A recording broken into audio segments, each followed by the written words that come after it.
Bonjour Maître Batik. Bonjour. Merci beaucoup d'être avec nous ce matin. Vous êtes l'avocat de la famille percutée par Pierre Palmade. Il a bientôt 2 ans. Le jugement a été rendu hier par le tribunal de Melun. Pierre Palmade condamné à 5 ans de prison, dont 2 fermes. Pierre Palmade sera incarcéré dans les mois qui viennent. On va en parler avec vous, Maître, et avec Vincent Vantiguin. Bonjour Vincent. Bonjour. Vous avez suivi hier le procès. Je le disais, Maître Batik, 5 ans de prison, dont 2 fermes. Est-ce que c'est la peine que vos clients attendaient?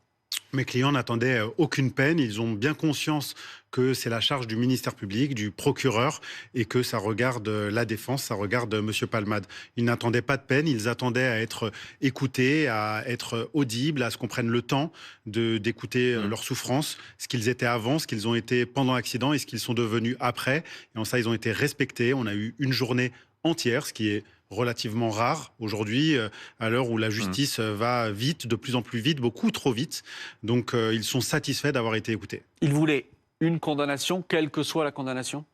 Ils attendaient rien en termes de condamnation. Ils attendaient de pouvoir s'exprimer, de pouvoir expliquer, que le respect du contradictoire puisse avoir lieu. Sur la condamnation, ils n'avaient pas d'attente précise. Mais quels mots vous avez échangés hier? Quels ont été leurs premiers mots à eux hier, quand ils ont découvert justement à la fois cette peine et puis la manière dont ça s'est passé pendant toute la journée, et on va y revenir. Mais c'est surtout la manière dont ça s'est passé pendant la journée. On a réussi, nous sommes parvenus à avoir mis au débat la question du fœtus, la question de la reconnaissance de la personnalité juridique. Et donc, si vous voulez, c'est une satisfaction sur l'ensemble de la journée. Je m'arrête quand même un instant sur la peine, Vincent. C'est une peine lourde pour Pierre Palmade. 2 ans, 5 ans, donc 2 ans ferme.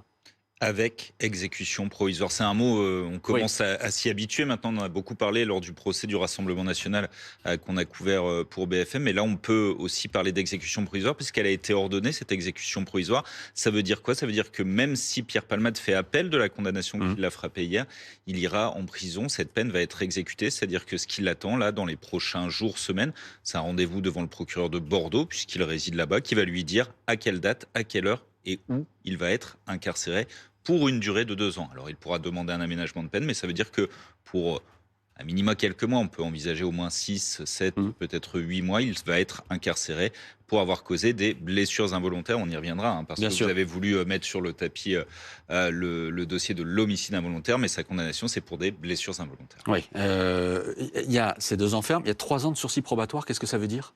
Alors, le sursis probatoire, c'est une disposition qui est assez récente, c'est-à-dire qu'avant, on parlait de sursis simple. Là, il a des obligations très strictes, Pierre Palmade, avec ce sursis probatoire. D'abord, une obligation de soins, une obligation d'indemniser ses victimes, et ça va être un point extrêmement important, et puis une obligation de ne pas réitérer les faits pour lesquels il a été condamné. Et ça, ce sont des obligations qui vont courir à partir du moment où il va sortir de sa peine de prison ferme. Le président du tribunal a bien expliqué hier, vous allez 2 ans en prison, et une fois que vous en êtes sorti, pendant 3 ans, vous avez encore toutes ces obligations. Si vous y dérogez, vous retournerez en détention. Maître, je m'arrête encore un instant quand même sur cette peine. 2 ans ferme avec exécution provisoire. Il y a tout un débat autour de l'exécution provisoire. Vous, j'allais dire, en tant qu'avocat des parties civiles, mais en tant qu'avocat en général, Maître Batik, comment vous accueillez le fait que voilà, cette peine-là, elle va devoir être effectuée, même s'il y a un appel? Oui, l'exécution provisoire, on commence effectivement à en entendre parler de plus en plus.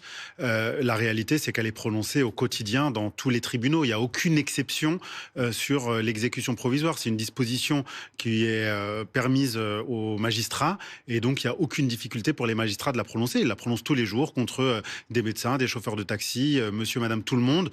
Donc elle a été prononcée hier, dont acte. Donc il n'y a pas eu de justice d'exception contre Pierre Palmade? Non, il n'y a pas eu de justice d'exception. Parce que notoriété, parce que... Non, le seul critère un peu exceptionnel de cette audience, de ce procès, au-delà évidemment du caractère et du critère médiatique, ça a été le temps qui a été accordé, que ce soit à la défense, aux parties civiles, l'enquête qui a été rondement bien menée, toutes les investigations ont été faites, le principe du contradictoire a été entièrement respecté. En ça a été assez exceptionnel. Et pour vous, c'est ce que vous dites, c'est pas toujours le cas. Surtout pour des affaires de délit routier comme celui-là, c'est pas toujours le cas. J'ai envie de dire que c'est rarement le cas. Et si j'allais au bout de mon idée, je dirais que c'est jamais le cas, parce que les magistrats vont de plus en plus vite, parce qu'ils n'ont pas le temps, parce qu'ils n'ont pas les moyens, parce qu'il n'y a pas assez de magistrats. Et donc, de temps à autre, quand on a le temps de faire bien les choses, eh bien, on voit que tout le monde a le temps de discuter les choses, que la décision, à mon sens, peut être mieux acceptée par toutes les parties, parce que On a été au bout des choses, au bout des débats, au bout des discussions.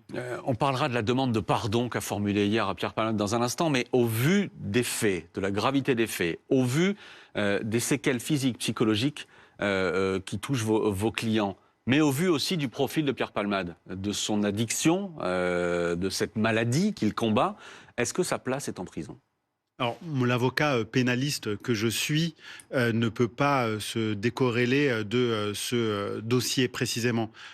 On n'est jamais satisfait quand quelqu'un va en prison, quand quelqu'un va en détention. Ça n'est jamais une victoire de voir un homme perdre sa liberté. Donc, il n'y a pas de satisfaction, personne ne va fanfaronner parce que la partie adverse va aller en prison, va aller en détention. On aurait aimé qu'il n'aille pas en prison, on aurait aimé qu'il ne commette pas ces dommages, on aurait aimé que ce drame n'existe pas, on ne peut pas se satisfaire. Et puis de toute façon, ça rimerait à quoi ?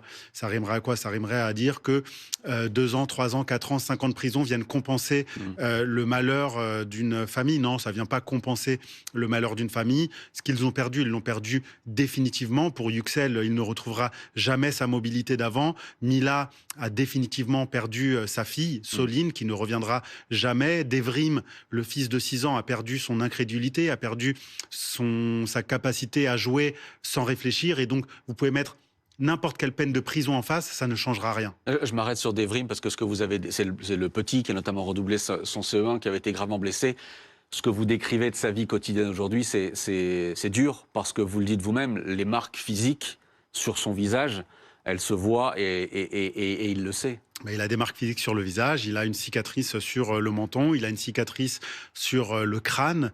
Et donc, évidemment, quand vous avez 6 ans, 7 ans, 8 ans, que vous êtes dans une classe et que vous avez des marques, des stigmates sur le visage, que vous avez peut-être la mâchoire un peu décalée, que vous ne prononcez pas bien les mots, évidemment, vous êtes un peu la risée de la cour de récréation, la risée des copains, des copines. Et donc, c'est très difficile de se construire avec ça. Je voulais vous demander pardon du plus profond de mon être. Ça, ce sont les mots de Pierre Palmade. Ce pardon, cette demande de pardon, qu'est-ce qu'ils en font, vos clients ? Cette demande de pardon, elle a eu le mérite d'exister. Je pense que ça a été un beau moment d'audience. Je pense que Monsieur Palmade a pris son courage à 2 mains pour présenter ses excuses. Et donc, en cela, on le remercie. Maintenant, mes clients ne sont pas encore tout à fait mûrs à accueillir ces excuses. On sait par exemple que le mari de Mila ne voulait pas être à l'audience. C'était impossible pour lui de croiser Pierre Palmade. Oui, il était dans une salle annexe dans le tribunal. Il ne voulait pas croiser Monsieur Palmade et donc il s'est mis à l'écart parce qu'il a encore beaucoup de colère, il a encore beaucoup d'incompréhension, il a encore pas digéré ce qui s'est passé ce jour-là, ce soir-là. Donc effectivement, il ne voulait pas être présent et ceux qui étaient présents, Mila, Yüksel, eux ont accueilli très modestement ces excuses. Pierre Palmade, hier, Vincent, formule cette demande de pardon, a raconté sa vie aussi, sa vie de toxicomane, et la vie après l'accident, avec une phrase qui accroche un peu quand il dit qu'après l'accident, il a repris goût à la vie. C'est vrai que cette phrase, elle accroche parce que, il faut le dire, en fait, Pierre Palmade s'est bien défendu hier à la barre. Alors évidemment, on va retenir aujourd'hui que la condamnation qu'il a visée, que ce jugement, cette peine de prison, mais il s'est plutôt bien défendu tout simplement parce qu'il a été sincère et dès le départ, Mourad Batik le disait à l'instant, il a présenté ses excuses, il a demandé l'autorisation au président de se retourner vers les victimes, de leur présenter officiellement ses excuses, qui a été notée. Mais c'est vrai que dans l'après-midi, il a eu cette petite phrase en expliquant le chemin sur lequel il était, du sevrage, en disant j'ai retrouvé goût à la vie, j'ai retrouvé le goût de me lever, de voir des amis, l'amitié, parce que je ne suis plus dans cette addiction. Et ça a évidemment éclaté au grand jour, comme une espèce de miroir inversé avec les victimes qui, des heures auparavant, avaient elle, détaillé les souffrances qui les touchent. On a parlé de Mila qui a parlé de son bébé. Il faut bien comprendre que cette jeune femme, elle a eu un bébé il y a 2 mois. Elle a expliqué à la barre qu'elle ne pouvait pas le prendre dans les bras parce que ça lui rappelait le bébé qu'elle avait perdu dans l'accident. Yüksel a dû témoigner en étant assis parce qu'il a des difficultés à rester debout. On a parlé du petit Devrim. Et c'est vrai que d'un côté, eux, le message qu'ils ont envoyé, c'est nous, on n'a plus goût à la vie, d'avoir le prévenu, en l'occurrence Pierre Palmade, qui dit moi j'ai retrouvé goût à la vie, ça a eu un effet assez dévastateur sur cette audience. Je voudrais revenir sur un point que vous avez soulevé hier à l'audience. Dans l'accident, votre cliente, on le disait, Mila, a donc perdu l'enfant qu'elle portait. Elle était enceinte de 6 mois. La justice a refusé de juger Pierre Palmade pour homicide. Il a été jugé pour blessure involontaire. Mais vous avez tenté hier de convaincre Pierre Palmade à l'audience d'être jugé pour homicide involontaire. Il aurait pu vous répondre oui, et ça aurait changé complètement le procès? Il aurait pu répondre oui, c'est les dispositions de l'article 388 du Code de procédure pénale. Il y a la possibilité pour un individu de comparaître volontairement devant un tribunal. Alors, c'est un peu technique et on ne va pas rentrer dans les détails, mais l'idée, c'était qu'il était renvoyé pour blessure involontaire et je remettais sur le débat l'idée de l'homicide involontaire sur le fœtus. On a posé la question. Il a souhaité ne pas comparaître volontairement à la suite de ma demande, dont acte. Le procès s'est poursuivi, s'est déroulé et une condamnation a été prononcée. Mais d'une certaine manière, ce combat-là, vous allez continuer à le porter. Alors, pas forcément malheureusement pour cette famille-là, mais ce combat-là, de fait de dire, peut-être qu'il faut réfléchir à nouveau sur le statut du fœtus dans ce genre de cas, dans ce genre d'accident. C'est un combat que je porte depuis le premier jour de ce dossier. Vous voyez, ce dossier, c'est un dossier d'accident de la route, on ne peut plus simple et on ne peut plus tragique comme on en voit tous les jours. Et quand j'ai eu ce dossier, tout de suite, ça m'a frappé, cette idée de ne pas reconnaître le statut juridique du fœtus. J'en ai fait mon cheval de bataille. J'ai déposé des écritures lors de l'instruction et le ministère public, le procureur m'a suivi pour renvoyer M. Palmade pour homicide involontaire sur cet enfant à naître. Malheureusement, le magistrat instructeur ne nous a pas suivis. J'ai tenté de remettre à nouveau ce débat à l'ordre du jour lors du procès, lors de l'audience d'hier. Avec des mots, c'est terrible, hein. Le droit français protège mieux les animaux que les enfants à naître. C'est une réalité, c'est une réalité. Si vous écrasez votre chat, cher Maxime, en sortant de chez vous sur votre parking, vous pouvez être poursuivi pénalement et avoir une sanction. Si vous écrasez un œuf d'oiseau rare, vous pouvez être poursuivi pénalement. Et si vous tuez un fœtus à naître, alors qu'on est à 8 mois et demi, presque 9 mois de gestation, eh bien vous ne serez pas poursuivi. Vincent. Est-ce que le fait de poser cette question à Pierre Palmade, cette proposition de comparution volontaire pour homicide involontaire, c'était pas aussi une stratégie visant à lui faire dire non, à lui faire assumer peut-être un tout petit peu moins que ce qu'il assume depuis le départ? Écoutez, moi je me suis tenu au dossier. Dans le dossier, j'ai vu Monsieur Palmade qui s'excusait tout le long auprès des victimes. Qui disait lui-même « je suis un meurtrier » d'ailleurs. Qui s'est lui-même incriminé en qualité de meurtrier, qui s'est auto-flagellé tout le long de la procédure, tout le long de l'enquête, devant les officiers de police judiciaire, devant le magistrat instructeur. Donc il m'était apparu logique, dans une forme de sincérité, dans une forme de cohérence, qu'il puisse accepter cette comparution volontaire. Il ne l'a pas accepté. Le tribunal en a tiré toutes les conséquences. Du côté des parties civiles, nous en avons tiré toutes les conséquences.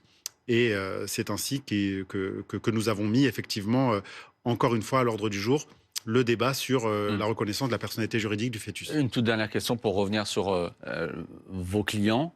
Mila a eu un enfant il y a quelques mois? Mila a eu un enfant, elle a vécu cet heureux événement. Nous sommes heureux pour elle. C'est encore très compliqué, très difficile. Bien sûr. Une fille encore. Donc il va falloir qu'elle apprenne à s'attacher à cette fille qui, pour l'instant, lui fait beaucoup trop rappeler son premier enfant, sa première fille perdue, mais elle a le temps et on lui souhaite tout le bonheur du monde. La vie est là. Merci beaucoup, Maître Batik, d'être venu ce matin en plateau. On le rappelle, il peut y avoir appel. Hein. Oui, il peut y avoir un appel, mais il y a exécution provisoire. Mais ça il y a veut donc exécution dire provisoire. qu'il va aller en détention, Pierre Palmade, pour ces faits-là. Ouais. Merci à tous les deux, Maître Merci, Batik, Maxime. Vincent. Merci d'avoir été là ce matin.